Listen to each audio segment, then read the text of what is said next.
Yung mga sisiw, silipin ulit natin kung nakalipad na ba.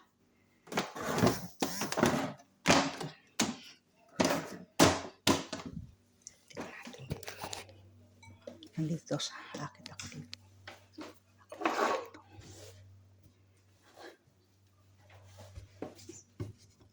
Buksan natin.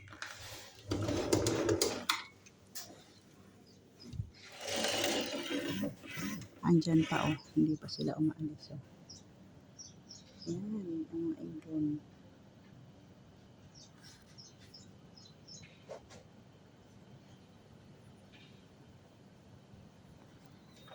Kakatawa.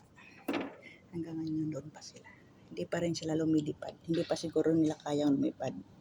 Noong nakaraang linggo lang, ano pa yan, yung malaking sisiw. Malaki, ano pa lang yan, yung wala pang balahibo. Yung isang maliit ay itlog pa lang. Ngayon, ayan na, ang lalago na ng balahibo. Pero hindi pa rin sila nakakalipad. Ang galing.